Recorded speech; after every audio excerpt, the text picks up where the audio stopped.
Good morning. So we're going to kick off a little causal inference theme for the next two talks. So we have a data scientist from Conco based in Zurich. We're going to talk about causal inference libraries. And without further ado, please welcome Kevin Klein. Thank you very much.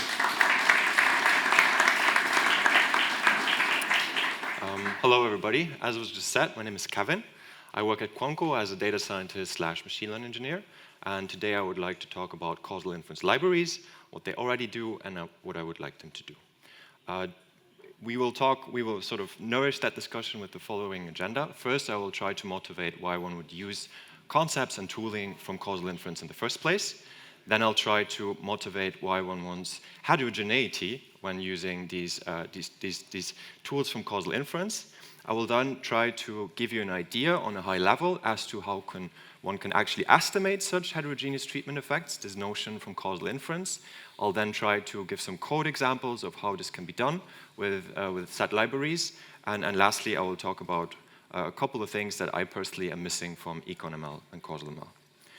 This discussion, walking through these topics, will be followed by a data set that revolves around risotto consumptions. And as you may or may not know, risotto can be prepared in two major ways, either by stirring it a lot over a long period of time, which takes a lot of effort and is very time-consuming, or it can be prepared in a very cutthroat fashion, basically just pouring together the stock and the rice and just waiting for it to be done. And in our data set, in our scenario, we don't only cook the risotto, but risotto is also consumed by consumers. And what's now special is that they can pay as much as they desire for the consumption of the risotto. So they determine the outcome. And now, naturally, given these two options of preparing risotto, we wonder, should we be stirring? Does it pay off to stir in terms of the payment we receive from the consumers? And this is the kind of question we want to answer with these causal inference libraries. How can we make a policy? It's about decision-making, about intervening into the real world. And that's really the gateway into causal inference. And in order to motivate that, I have a violent plot here on the right-hand side of risotto consumptions that we did observe. And in particular, it is partitioned into two. On the left-hand side, the risotto consumptions that were not stirred, and on the right-hand side, the risotto consumptions that were indeed stirred. And what we observe right away is that, on average, the stirred risotto led to a higher payment that we see on the y-axis. That's an observation. That's all fine and well. But now our question is, what happens if we intervene? If we take this orange point from the left-hand side that was in the observed data, not stirred, what would happen to it if we kept everything the same? The consumer's property remained the same, the date of the consumption remains the same, the chef's property remained the same, but now the risotto is stirred. What happens? And I can think of two scenarios that happen. On the left-hand side, we see positive treatment effect. So basically, the fact that we now stir increases the excess payment we receive by the consumer, or the scenario on the right-hand side where, as I said, we change nothing else other than the stirring, so the payment doesn't change. I can think of these two scenarios. Who here thinks that the left scenario is what will actually happen if we do intervene? Okay, some few. Who thinks the right-hand side will take place? Who thinks that whenever a speaker asks A or B, then probably neither A nor B is correct? You're smart. Because we can't tell. It depends. We don't know what's going to happen if we intervene a priori. In order to have a sense of what's going to happen, we need to have an understanding of the causal mechanism that is behind the data generating process.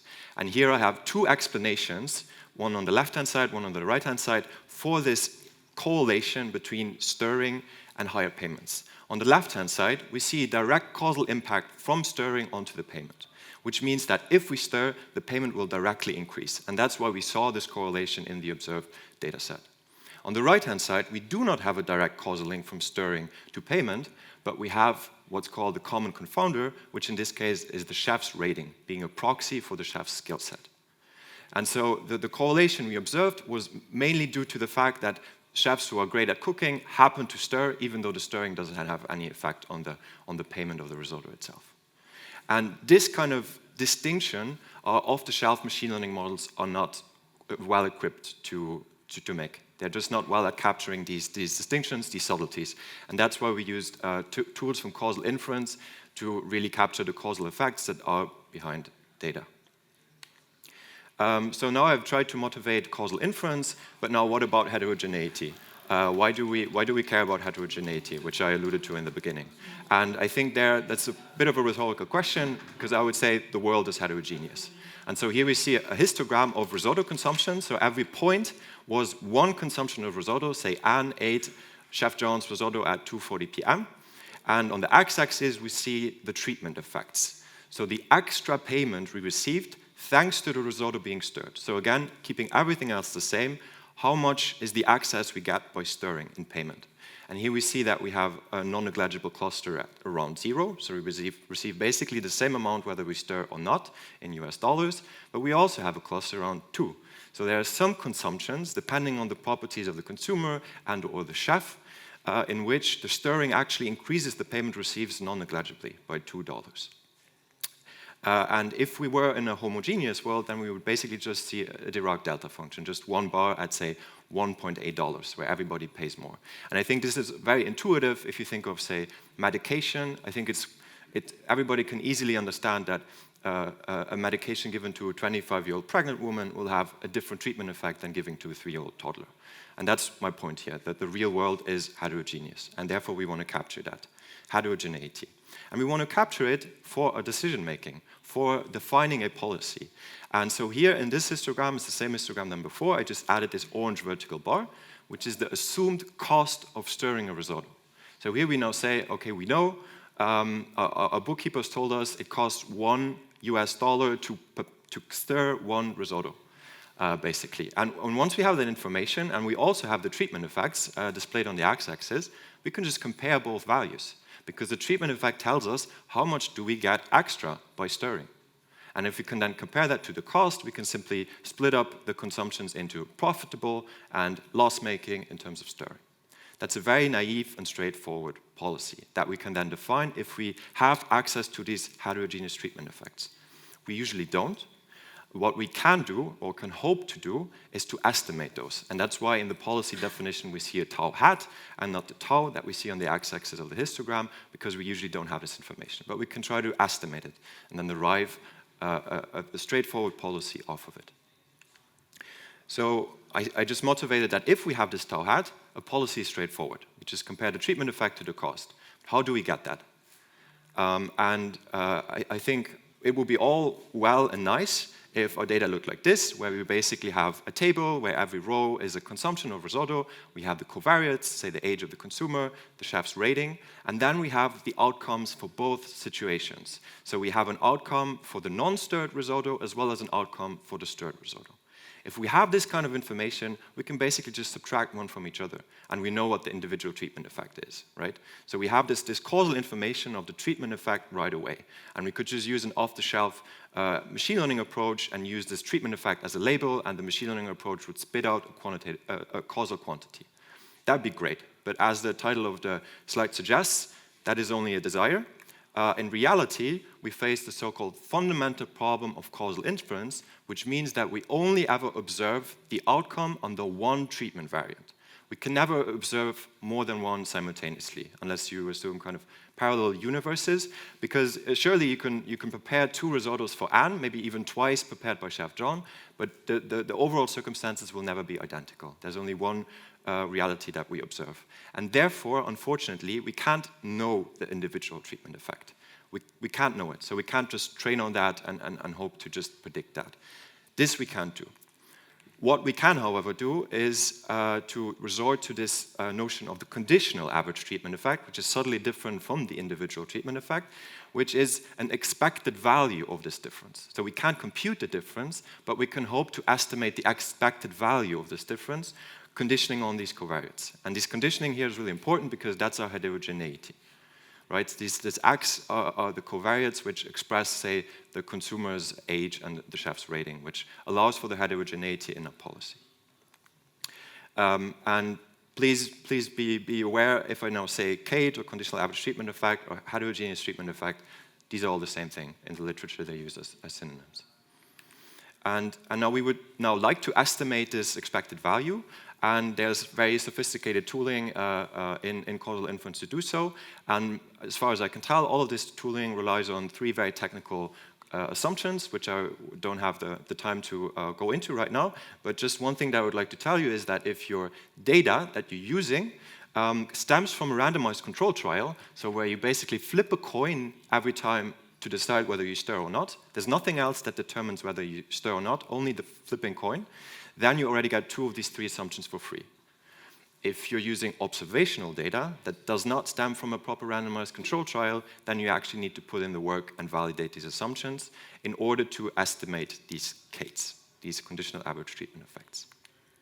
Once you have indeed validated these assumptions, you can use a shiny, fancy new tool from Causal Inference that's called meta-learners.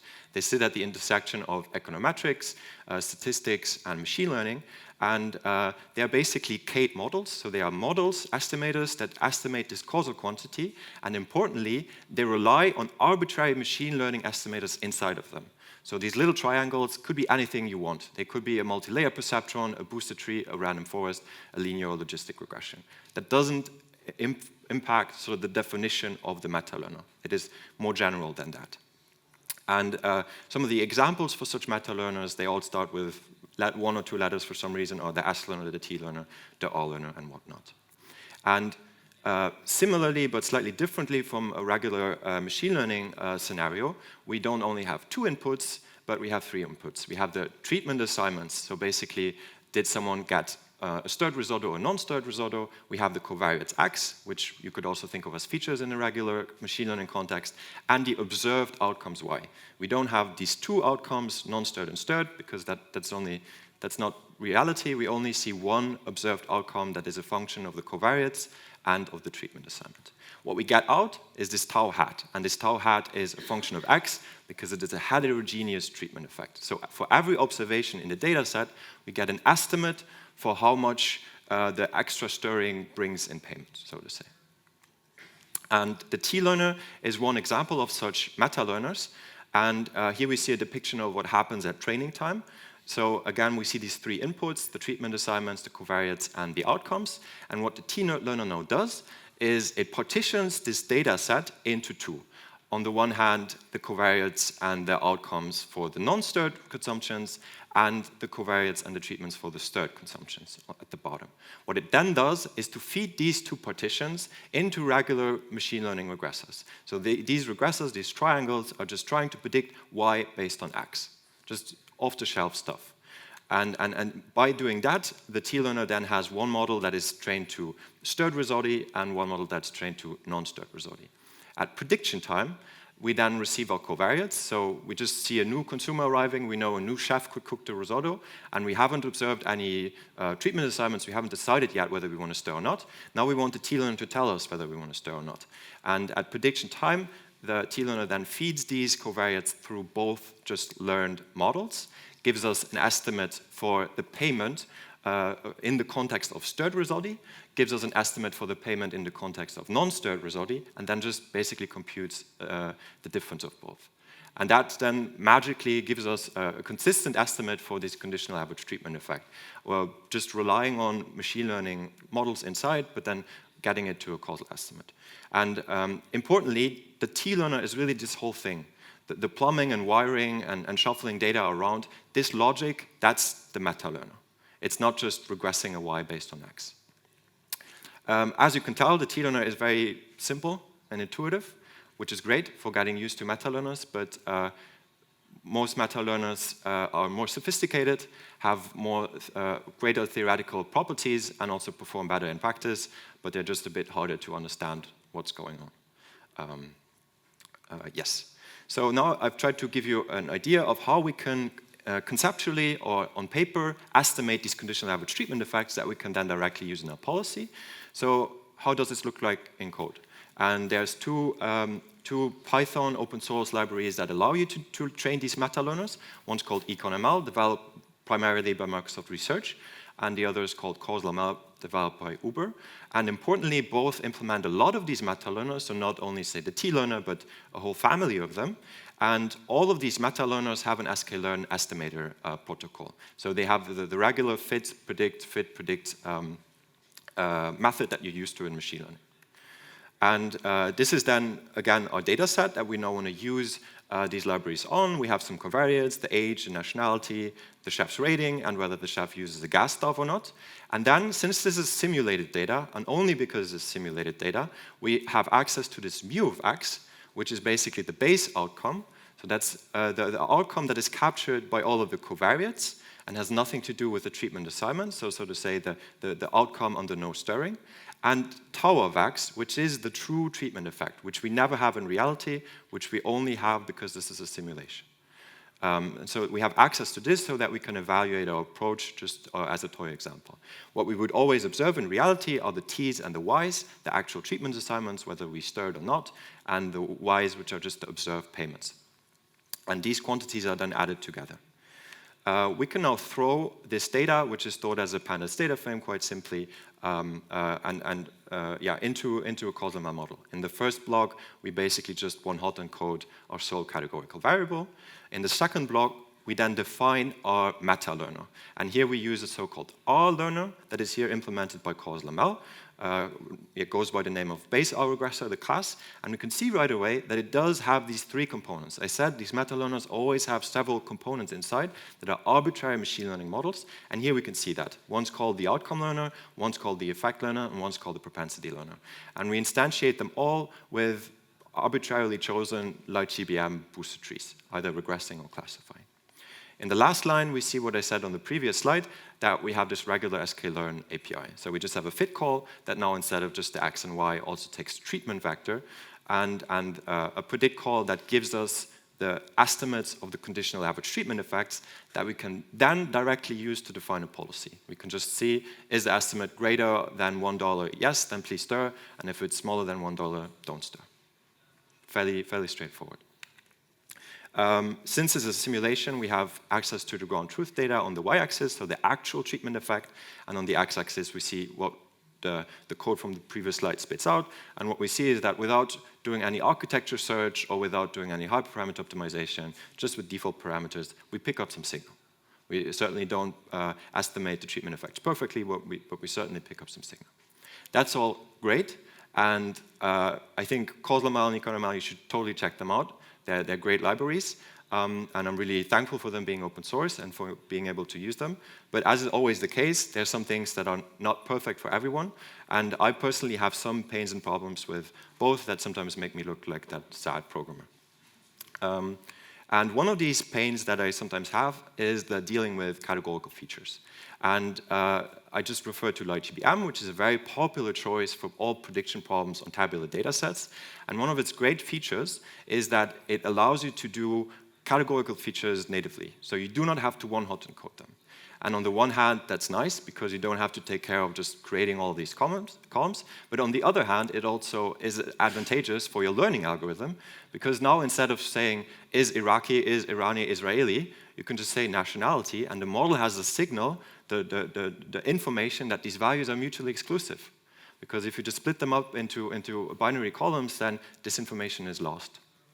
And you might know a decision tree on the left-hand side, where the inner nodes split on numerical values with a greater or equal relationship. And if you then use this feature by LightGBM actually learns the subsets of values to group together.